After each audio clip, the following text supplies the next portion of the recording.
vamos para o debate, né, sobre a licitação, pedindo desculpa porque não vai ser debate, vai ser uma entrevista. Nós convidamos, né, para dar uma satisfação aos nossos ouvintes, nós enviamos convites para o pré-candidato do PDT, Tonho Rato, o único, né, que publicamente fez questionamentos à licitação, e por isso, né, tem que estar aqui, né? Nós convidamos também um representante do sindicato dos rodoviários de Alagoinhas, até porque vários pontos da licitação têm a ver com a empregabilidade. E por que não veio o representante do sindicato? O do sindicato dos rodoviários não veio porque disse que o diretor jurídico está de férias, está em Serrinha, não poderia estar no programa hoje. E hoje eu não quis disponibilizar um outro representante. E também nós convidamos um representante da prefeitura, SMTT, para estar aqui, e a prefeitura diz que não tem interesse neste momento em debater a licitação, porque segundo a prefeitura já foi amplamente debatido, né, nas audiências aí dos bairros, né, na Câmara, enfim. Então diz que nesse momento não quer debater, mas se coloca à disposição para dirimir qualquer dúvida. Essa foi a nota da prefeitura enviada para a gente. Então, o único que se dispôs a discutir com a gente a licitação do transporte, que acontece quarta-feira, foi Tonho Rato. Eu agradeço a presença aqui, Tonho. Bom dia. Bom dia, Caio. Bom dia, Luciano Reis, companheiro aqui do som. Um 2020 de esperança para os seus ouvintes, né? Para o povo alagoense e para todos nós brasileiros.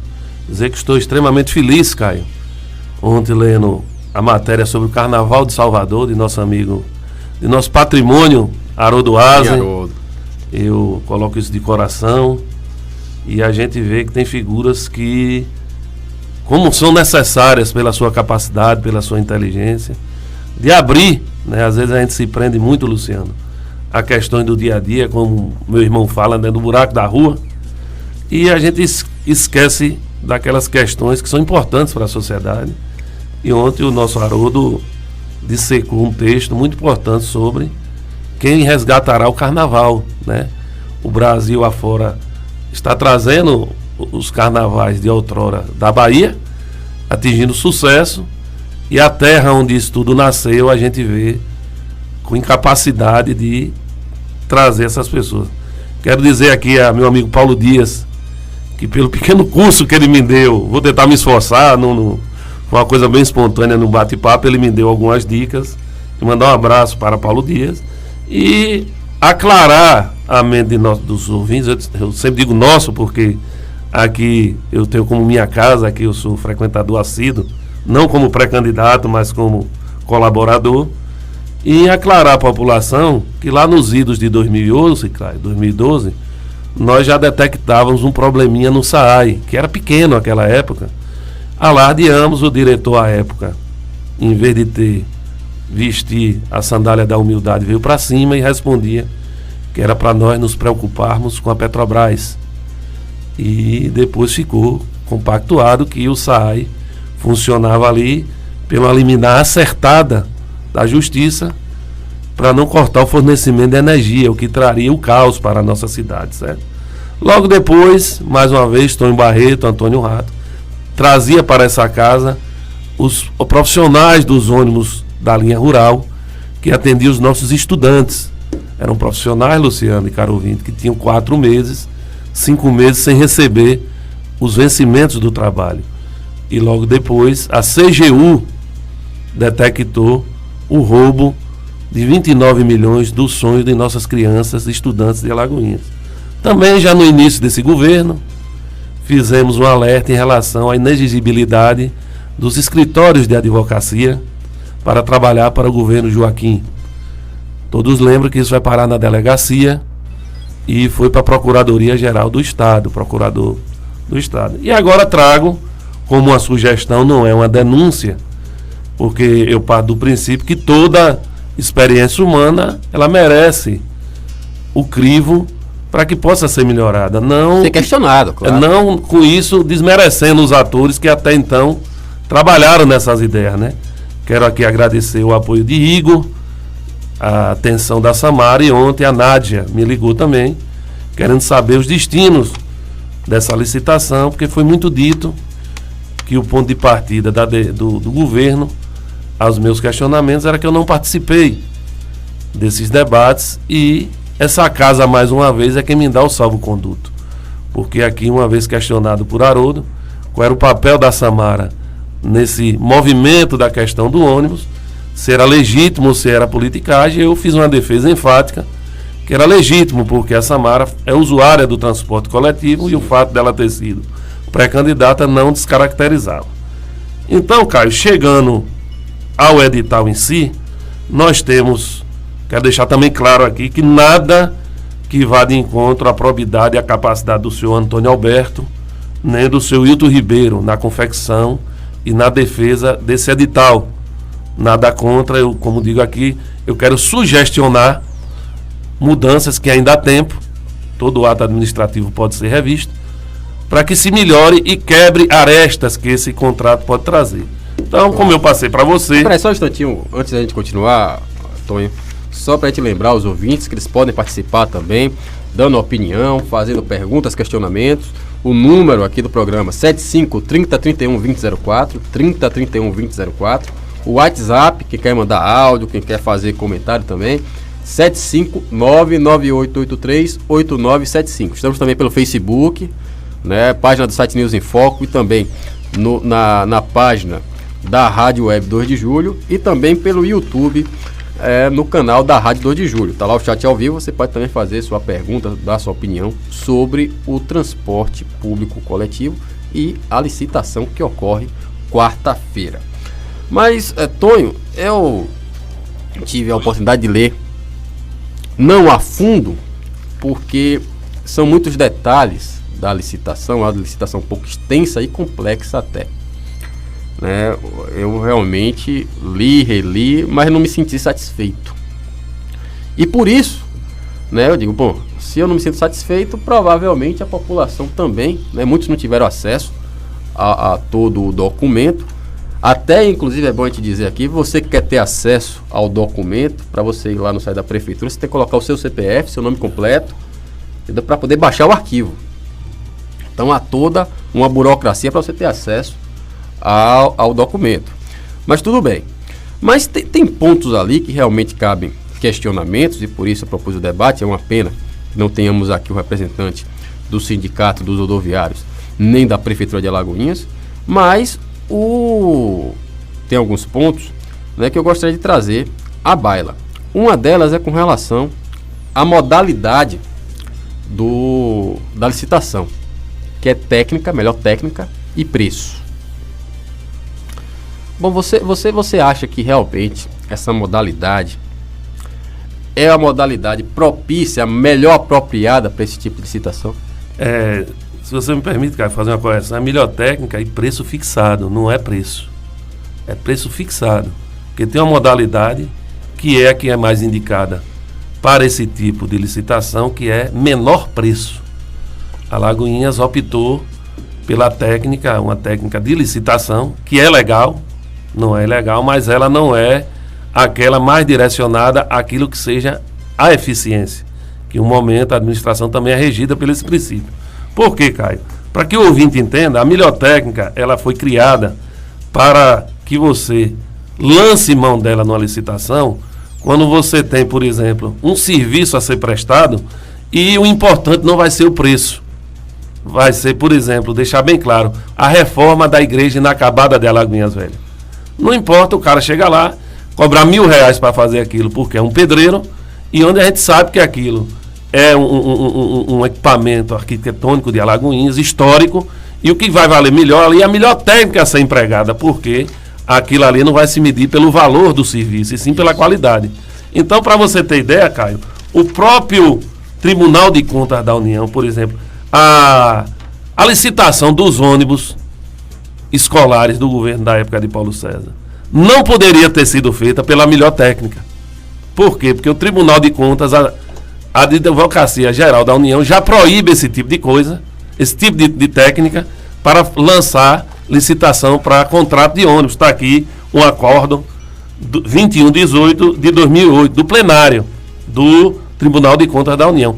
Vários estados, os tribunais de contas, já condenam esse tipo de licitação. Se você for lá no Tribunal de Contas do Paraná, do Espírito Santo, eles não atentam. Por quê?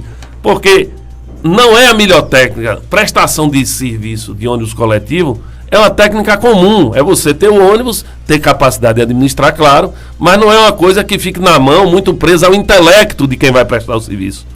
Na verdade, a melhor técnica está vinculada a isso, a projetos, a questões que envolvem o intelecto e não o preço, certo? E aí, Caio, me remete a um dos pontos, que é a perda de oportunidade. Quando você lança uma licitação pela melhor técnica, o município deixa de exigir coisas que poderiam ser auferidas pelo município e repassado para a população. Para você ter ideia, nenhuma grande cidade do país, Salvador, Feira de Santana, Conquista, São Paulo, nenhuma dessas existe a melhor técnica no contrato da sua licitação para o transporte público coletivo. Por exemplo, Salvador foi o menor preço, foi outorga, é aquele que o concessionário vai pagar para usar o serviço, para explorar. Salvador pegou 180 milhões nesse momento. Quem tá explorando lá o transporte público coletivo pagou 180 milhões. A Agerbo, ano passado, licitou também por outorga o trecho Salvador-Petrolina e pegou algo em torno de 70 milhões de outorga. E o ideal, você pode ir em qualquer doutrina, o ideal para esse tipo de licitação é menor preço, porque você ali transfere a responsabilidade de planilha para quem está ganhando a licitação, diferentemente do que acontece nesse edital. O edital, a planilha foi feita mostrando a viabilidade da licitação do ponto de vista de manutenção do serviço por quem ganhar, pela prefeitura, e aí existe um grande foco de inconsistências que no decorrer da entrevista nós iremos passar para você e para a população. Claro, para o nosso ouvinte, no menor preço, no caso, é o menor preço da tarifa. Da tarifa. Não é menor preço do lance, porque, assim, é o menor preço da tarifa. Vamos reduzir a 3 modalidades que caberiam. Aqui o governo colocou, que para mim é inadequada, o menor preço, que seria cobrar menos do contribuinte, do usuário, ou a outorga, seria quem vier explorar. Aqui ele coloca lá, eu vou pagar para a prefeitura X milhões para eu usar os 10 anos o serviço, para eu prestar esse serviço. Então, no Brasil afora, em cidades de 50 mil habitantes em diante, ou é menor preço, ou é outorga, que está colocado para isso aí. Então nós perdemos a oportunidade, esse é um dos pontos, né, onde a gente coloca. Não, isso é importante, porque isso pode ser base de questionamento para qualquer empresa que não, tenha questionar. Às vezes teve até uma licitação anterior, né, que foi sob júdice. Não valeu por causa de questionar. E assim, preciso deixar muito claro que das vezes que o governo se pronunciou, não foi feliz. Por exemplo, um representante do governo entrou numa outra rádio e colocou que a questão da taxa que nós iremos debater já, cara, passaria pelo Conselho de Transporte Público. Isso não é verdade. Por quê?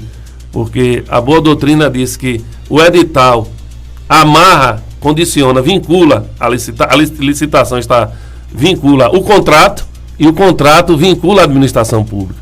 Então essa ideia de que vai fazer a licitação e depois vai ficar à margem, como é hoje, que hoje quem roda não licitou, tem como uma concessão. Isso. Então hoje, na hora que senta para dar o aumento de passagem, quem vai determinar realmente é o governo. A partir da licitação, tem os índices de correção aqui que terão que ser cumpridos, senão entrará nisso que você muito bem colocou, que é a questão de judicializar o contrato. Então, o primeiro ponto a ser questionado foi a escolha da modalidade, e aí já traz o quê? Uma fragilidade de critérios. Porque como você abriu mão de ser o menor preço ou da outorga, e você escolheu a melhor técnica, você tem que objetivamente colocar o que ranquearia quem é a empresa que melhor se coloca nessa técnica de ter a melhor técnica, certo? E aí eles colocaram 4 itens, né?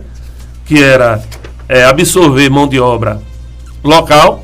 Aí já existe um erro, porque se passou para a população, inclusive, para o presidente do sindicato e para a própria equipe que debateu junto com o governo a licitação, a comissão que debateu, eles colocaram que 85% da mão de obra é um ponto seria observado. Não. E que mais me preocupa, porque a gente fala assim, ele já está no tempo já de desemprego pra caramba, né?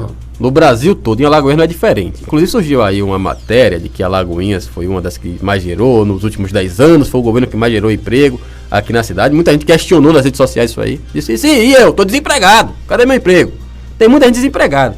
E aí nessa licitação, né, a licitação diz que a empresa tem que pegar 85% desses funcionários e a outra porcentagem é pontuação na concorrência. Veja bem. Porém é o seguinte, me chama a atenção qual vai ser a forma de escolha destes funcionários, né? Quem que vai escolher esse funcionário, como é que vai ser a escolha? Caio, veja só, você me permite, a questão de como vai ser a escolha não é o grande trunfo, porque veja só, quando você diz assim, inclusive eu conversei com alguns motoristas, 85% da força de trabalho de hoje continuar trabalhando, não é verdade, é 85% de quem for trabalhar.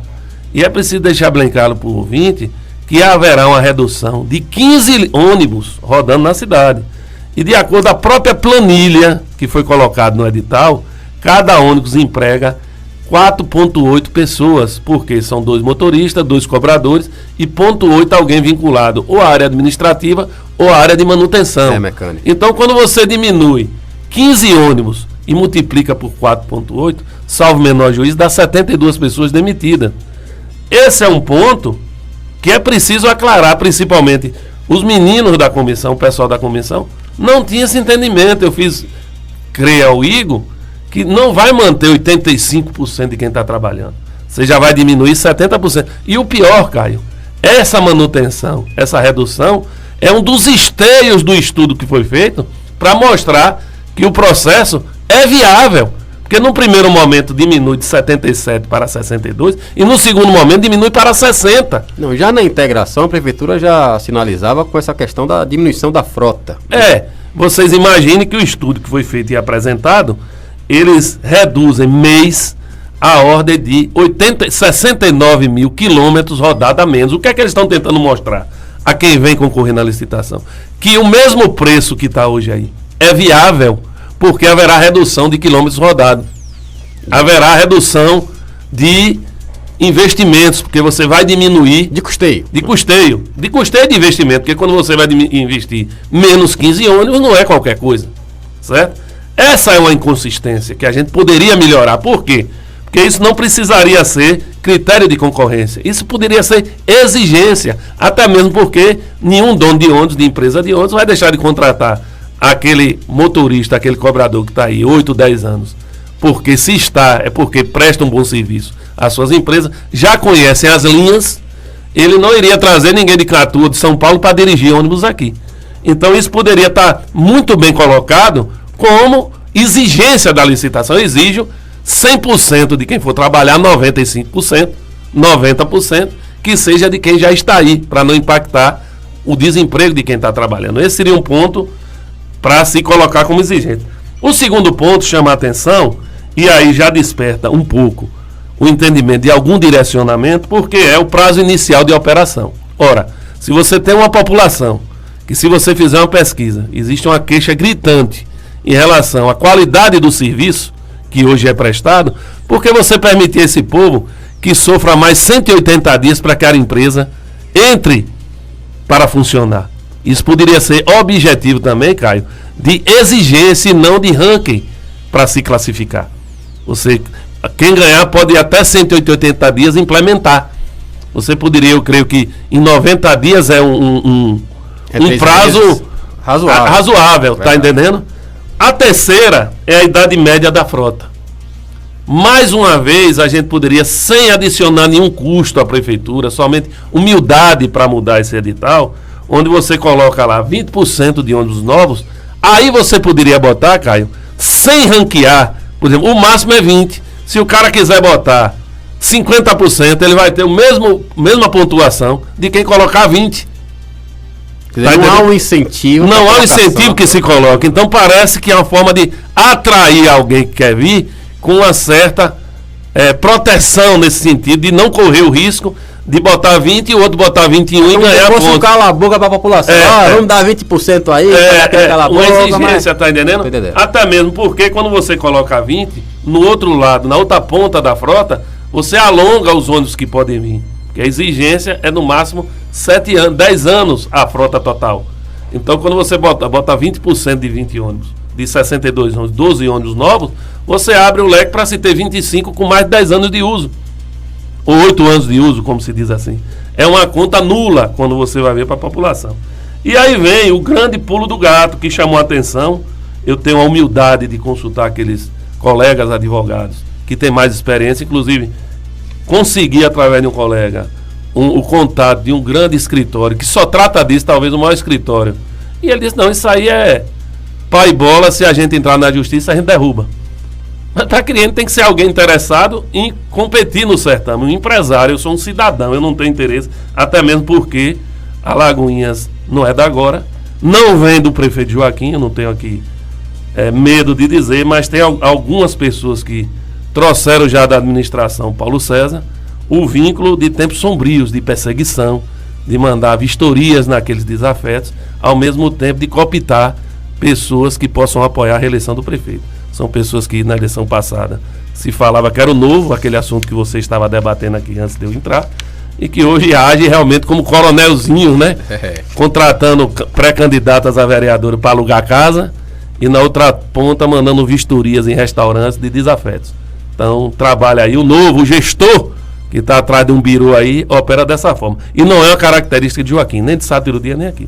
Joaquim tem outros problemas, mas não é um perseguidor. Então, no tempo de atuação, é um critério, Caio. Por exemplo, vai ganhar a licitação de Alagoinhas a empresa que opera mais tempo. Por quê? Porque todos esses itens aqui que eu coloquei, absorção de mão de obra, prazo inicial de operação, idade média da frota, que são coisas importantes, claro, sim, mas que todas estariam muito bem contempladas se fosse exigência da licitação. Eu quero ônibus novos, ponto. Não precisa ninguém. Ou quem botar mais ônibus novo ganha mais pontos. Mas aí ele bota 40% do ranking em quem tem mais tempo de atuação no mercado. E eles têm tanto cuidado em defender essas empresas mais velhas, cara, que o somatório não vai ser empresa contra empresa. Por exemplo, a empresa mais antiga irá somar o tempo de atuação do dono da empresa, o tempo de atuação do administrador da empresa, o tempo de atuação de todos que tem corpo diretivo nessa empresa. Ora, nós temos empresas em Alagoinhas que são familiares. Verdade. Então, uma empresa para 62 ônibus não é nenhuma Itapemirim no Brasil. É uma empresa, até mesmo para que se tenha um custo reduzido e atender melhor a população pelo um custo menor. Não, e é irrelevante, né, do ponto de vista. É irrelevante o tempo da empresa. Se ela tem, né, a comprovação de que tem a viabilidade econômica de bancar o sistema, se ela tem os ônibus novos, se ela tem, então para que ela vai querer mais tempo? Vai de encontro, Caio, ao que o próprio edital acertadamente exige, que é o atestado de qualificação técnica. Que é o que, para que o ouvinte entenda? Você presta serviço numa cidade e aquela administração atesta que aquela empresa é boa. No meu ponto de vista, esse tempo de atuação, inclusive, trabalha contra a eficiência da empresa. Sabe por quê, Caio? Porque todos lembram da Joevenza, você é jovem, mas em Salvador quase que era um monopólio. A partir do momento que você tem um monopólio e você abre mão de algumas linhas para empresas mais novas, significa que você não está tão bem assim.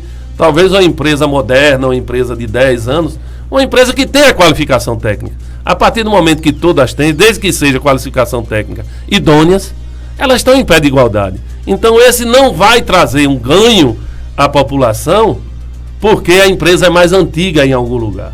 E aí que está o direcionamento. Alagoinhas, quem vai ganhar a licitação de Alagoinhas, se tiver a licitação, será quem está mais tempo no mercado. Por quê? Porque quem tiver já leva 40% do ranking, certo? Ele leva os outros pontos todos juntos, dá 60%. Então o cara que foi mais antigo, Caio, por exemplo, disser que coloca 85% da mão de obra e disser que coloca os ônibus em 120 dias para rodar, ele ganhou a licitação.